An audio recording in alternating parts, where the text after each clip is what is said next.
প্রত্যেকটি গ্রাম পঞ্চায়েতে দেখতে পারবেন ছোট ছোট স্বাস্থ্যকেন্দ্রগুলি রয়েছে। সেই সকল গ্রাম পঞ্চায়েত ভিত্তিক স্বাস্থ্যকেন্দ্রে ইতিমধ্যে ভলেন্টিয়ার্স পোস্টে চাকরি বিজ্ঞপ্তি প্রকাশিত হলো। এখানে আবেদন করার জন্য আপনাদের শুধুমাত্র মাধ্যমিক পাস, এবার যাদের উচ্চ মাধ্যমিক রয়েছে তারাও কিন্তু এখানে আবেদন করতে পারবেন। মানে মাধ্যমিক, উচ্চ মাধ্যমিক এবং কি বিএ পাস শিক্ষাগত যোগ্যতা থাকলে এই যে ভলেন্টিয়ার্স পোস্ট, এই পোস্টের জন্য কিন্তু আবেদনটি করে নিতে পারবেন, যেটা আপনারা নিজ এলাকার মধ্যে গ্রাম পঞ্চায়েত ভিত্তিক চাকরিটি পেয়ে যাচ্ছেন। তো কোন কোন গ্রাম পঞ্চায়েতে এই মুহূর্তে চাকরি বিজ্ঞপ্তি প্রকাশিত হয়েছে সেটা অবশ্যই এখানে দেখিয়ে দেবো, যে কোন কোন গ্রাম পঞ্চায়েতের আন্ডারে এই সকল ছোট ছোট স্বাস্থ্যকেন্দ্রে ভলেন্টিয়ার্স পোস্টে আপনারা চাকরিটি পাবেন। কোন কোন গ্রাম পঞ্চায়েতের আন্ডারে সমস্ত রকম দেখাবো আজকের একটি ভিডিওর মাধ্যমে। প্রথম থেকে শেষ পর্যন্ত ভিডিওটি দেখলে কমপ্লিটলি ইনফরমেশন একটি ভিডিওর মাধ্যমে পেয়ে যাবেন। সাথে সাথে যে সকল বন্ধুরা একেবারে নতুন রয়েছেন চ্যানেলটিকে সাবস্ক্রাইব করে দিয়ে আমার সঙ্গে থাকুন এমনই নিত্য নতুন ভিডিও সবার আগে দেখবার জন্য। তো চলো বেশি দেরি না করে আজকের যে রিক্রুটমেন্টের নোটিশটি রয়েছে সেটি আমি আপনাদের অন স্ক্রিনে কী করে ডাউনলোড করবেন সেই প্রসেসটি একটু দেখিয়ে দিই, তারপরে আমরা সরাসরি নোটিশটির মধ্যে আসবো। আমি ভিডিও শুরুতেই বলেছি যে গ্রাম পঞ্চায়েত ভিত্তিক কিন্তু একটি পোস্ট, মানে আপনাদের এলাকার মধ্যে গ্রাম পঞ্চায়েতের আন্ডারে দেখতে পারবেন ছোট ছোট স্বাস্থ্যকেন্দ্রগুলি রয়েছে, সেই সকল গ্রাম পঞ্চায়েতের আন্ডারেই কিন্তু কাজটি পাবেন, মানে আপনাদের গ্রাম পঞ্চায়েতের আন্ডারেই, তবে ভলেন্টিয়ার্স পোস্টের মতো। এখানে আপনারা দেখতে পাচ্ছেন স্বাস্থ্য দপ্তর রিলেটেড যে কোনো রকম চাকরি বিজ্ঞপ্তি কোথা থেকে প্রকাশিত হয়, government of West Bengal health and family welfare department পক্ষ থেকে কিন্তু প্রকাশিত হয়ে থাকে। তো আমরা এর নোটিশ ডাউনলোড করবার জন্য সরাসরি কিন্তু এর যে অফিসিয়ালি সাইট, এই সাইটে কিন্তু আমরা ভিজিট করব। আসার পর একেবারে আপনারা ডান দিকে চলে আসবেন, বাঁ দিকে চলে আসবেন। এখানে আপনারা দেখতে পারবেন রিক্রুটমেন্ট বলে একটি অলরেডি অপশন রয়েছে, জাস্ট এখানে ক্লিক করুন। ক্লিক করলে কী হবে, রিক্রুটমেন্টের যে পেজ, মানে কেরিয়ার যে অপশনের পেজটি, সেই পেজটিতে কিন্তু আপনারা ভিজিট করতে পারবেন। তো এখনও পর্যন্ত যারা কেবি বাংলা চ্যানেলটিকে সাবস্ক্রাইব করেনি অবশ্যই চ্যানেলটিকে সাবস্ক্রাইব করে দিয়ে আমার সঙ্গে থাকবেন এমনই নিত্য নতুন ভিডিও সবার আগে দেখবার জন্য। আর অবশ্যই টেলিগ্রাম গ্রুপে যুক্ত হয়ে যান, প্রত্যেকটি নোটিশের লিঙ্ক কিন্তু আমি প্রত্যেক দিন সেখানে প্রোভাইড করে থাকি। তো দেখুন রিক্রুটমেন্ট সেকশনে আসবার পর এখান থেকে কিন্তু আপনাদের ভলেন্টিয়ার্স যে পোস্টটি রয়েছে সেটা কিন্তু বেছে নিতে হবে, যার লাস্ট ডেট ফার্স্ট ডেট কিন্তু এইভাবে করে অন স্ক্রিনে আপনারা কিন্তু দেখে নেবেন। আর এখানে কিন্তু রয়েছে অলরেডি সেই যে ভলেন্টিয়ার্স পোস্টের জন্য চাকরি বিজ্ঞপ্তির ফার্স্ট ডেট এবং কি লাস্ট ডেট। তো চলো এবার আমি বাকি প্রসেসগুলি দেখিয়ে দিই। প্রথমে দেখে নেওয়া যাক যে লাস্ট ডেট ফার্স্ট ডেট কী রয়েছে। আমি ভিডিও শুরুতে বলেছিলাম এখানে আপনারা www.wbhealth.gov.in এর মাধ্যমে আপনারা নোটিশটি ডাউনলোড করতে পারবেন। এখানে আপনারা দেখতেই পাচ্ছেন আবেদনটি শুরু হয়েছে 20/6/2025 তারিখ। মাথায় রাখবেন আবেদনপত্র শুরু হয়েছে 20/6/2025 তারিখে, এই মাসের 20 তারিখে আবেদনটি শুরু হয়েছে। আবেদনটি আপনারা সরাসরি ডাউনলোড করতে পারছেন wbhealth.gov.in অফিসিয়ালি সাইটের মাধ্যমে, যার লিঙ্ক আমি টেলিগ্রাম গ্রুপে বা এর পিডিএফের লিঙ্ক আমি কিন্তু যে টেলিগ্রাম গ্রুপ রয়েছে সেখানে কিন্তু প্রোভাইড করে দিয়েছি।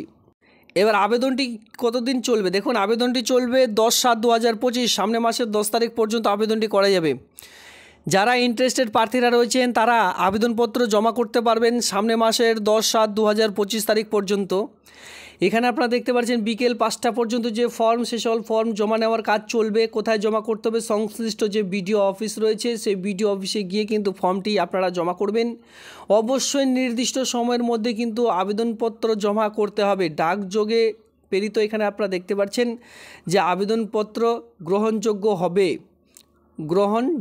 দেখুন এখানে কি বলা হয়েছে, ডাকযোগে প্রেরিত আবেদনপত্র গ্রহণ হবে। এখানে কিন্তু বলেই দেওয়া রয়েছে, দেখুন ডাকযোগে প্রেরিত আবেদনপত্র গ্রহণযোগ্য হবে, এখানে কিন্তু সেটি গ্রহণ করা হবে।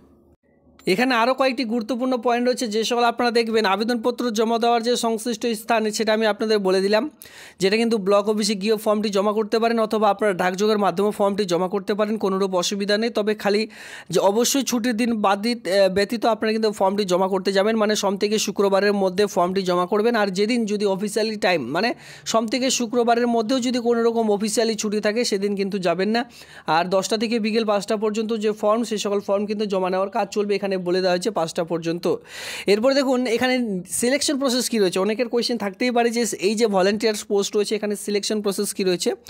এখানে আপনারা দেখতে পারবেন চূড়ান্ত নিয়োগের মাধ্যমিক বা সমতুল্য তার পরীক্ষার যে প্রাপ্ত নম্বর রয়েছে, মানে বিশেষ করে যারা মাধ্যমিক পাস করছেন, ধরুন আপনি 40% নাম্বার নিয়ে পাস করেছেন, আর অন্যজন মাধ্যমিক পাস করেছেন 80% মার্কস নিয়ে, তো সেক্ষেত্রে ইনার নাম্বার কিন্তু অটোমেটিকলি আপনার থেকে অনেকটা বেশি কি 80% যারা পেয়েছেন সে কিন্তু পেয়ে যাবে। এক কথা এখানে যেটা বলা হয়েছে যে মাধ্যমিক পরীক্ষার যে প্রাপ্ত নম্বর আপনি পেয়েছেন সে অনুযায়ী 90% কিন্তু আপনাদের মার্ক দেওয়া হয়ে থাকবে, মাথায় রাখবেন। সেক্ষেত্রে আপনাদের একটু কোয়ালিফিকেশন যদি ভালো হয় সেক্ষেত্রে আপনারা কিন্তু ডাক পেয়ে যাবেন।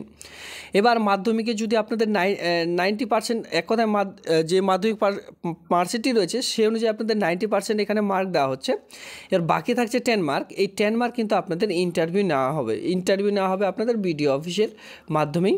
এখানে আপনারা দেখতে পাচ্ছেন শুধুমাত্র 10 মার্কের এখানে আপনাদের ইন্টারভিউ নেওয়া হচ্ছে। এই 10% নাম্বারে আপনারা যারা ইন্টারভিউ সঠিকভাবে দিতে পারবেন সরাসরি কাজটি পেয়ে যাবেন। এরপরে সরাসরি চলে আসবো গ্রাম পঞ্চায়েতের নাম। যে সকল গ্রাম পঞ্চায়েতে প্রকাশিত হয়েছে এক এক করে গ্রাম পঞ্চায়েতের নামগুলি দেখিয়ে দিচ্ছি। আপনাদের গ্রাম পঞ্চায়েতের নাম যদি এখানে থাকে সেক্ষেত্রে আবেদন করে নেবেন। যাদের গ্রাম পঞ্চায়েতের নাম এখানে নেই তারা কিন্তু অবশ্যই আপনার গ্রাম পঞ্চায়েতের নাম ভিডিওটির নিচে কমেন্ট সেকশনে কমেন্ট করবেন।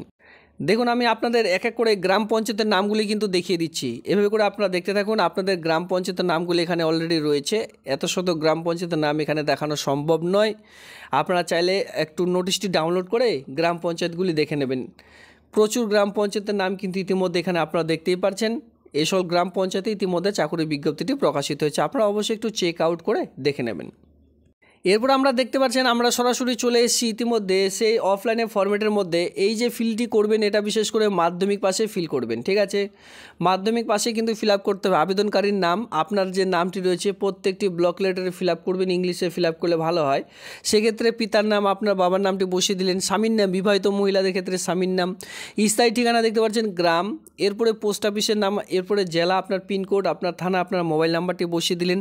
এই যে ডেট মান্থ ইয়ার রয়েছে এটি কিন্তু অবশ্যই যেটা বলেছিলাম মাধ্যমিক পাস, যেহেতু মাধ্যমিক পাশে পুরো প্রসেসটিকে কমপ্লিট করতে চলেছে সেক্ষেত্রে মাধ্যমিক পাশে অ্যাডমিট কার্ড অনুযায়ী পুরোটি ফিল করবেন। ডেট অফ বার্থ বসিয়ে দিলেন। এবার এখানে যে ডেট অফ বার্থটি বসিয়েছেন সে অনুযায়ী 1/1/2025 অনুযায়ী দেখতে গেলে তো আপনার টোটাল কত বছর কত মাস কত দিন হচ্ছে সেটা কিন্তু এখানে ক্যালকুলেট করে বসাতে হবে। এরপর এখানে দেখতে পারবেন মাধ্যমিক পাশের বিবরণ, পরীক্ষার নাম এখানে দেখতে পাচ্ছেন। সবার প্রথমে দিলেন মাধ্যমিক বা এমপি পাস। এরপরে যে বোর্ডের আন্ডারে পাস করেছেন, যারা বিশেষ করে স্কুল বোর্ডের আন্ডারে পাস করে থাকেন, আমি বারবার বলে থাকি WBBSC শর্ট ফর্মটি বসাতে পারেন, West Bengal board of secondary education. এরপরে দেখতে পাচ্ছেন অ্যাডমিট কার্ডে উল্লিখিত রোল নাম্বারটি বসিয়ে দিলেন, পরীক্ষা বসার সাল, আপনি কত সালে পরীক্ষায় বসেছিলেন, এরপরে আপনি কত পার্সেন্টেজ মোট নাম্বার কত ছিল তার মধ্যে আপনি কত পেয়েছেন।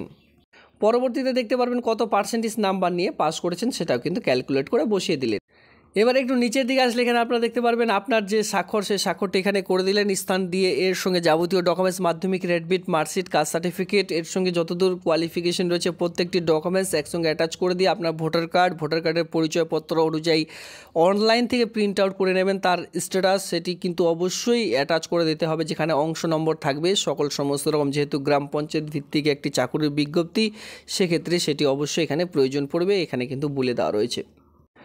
দেখুন আবেদনকারীকে অবশ্যই বিবাহিত বা বিবাহ বিচ্ছিন্ন মহিলা হতে হবে, কারণ কি এটি একটি আশাকর্মী যেটা হেলথে ভলেন্টিয়ার্স পোস্টের জন্য।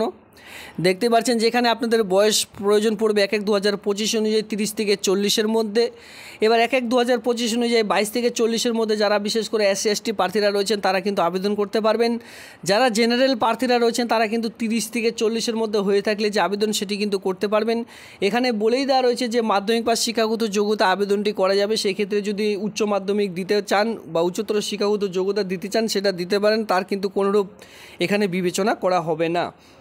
এই হচ্ছে সেই রিক্রুটমেন্টের নোটিশ, আমি কিন্তু এক এক করে আপনাদের দেখিয়ে দিলাম। এরপরও যদি আপনাদের কোনোরূপ কোয়েশ্চেন থাকে অবশ্যই কমেন্ট সেকশনে কমেন্ট করবেন, আর আপনার গ্রাম পঞ্চায়েতের নাম এই ভিডিওটির নিচে কমেন্ট সেকশনে কমেন্ট করবেন, আর অবশ্যই এই নোটিশটি ডাউনলোড করার জন্য টেলিগ্রাম গ্রুপ ভিজিট করবেন। ধন্যবাদ।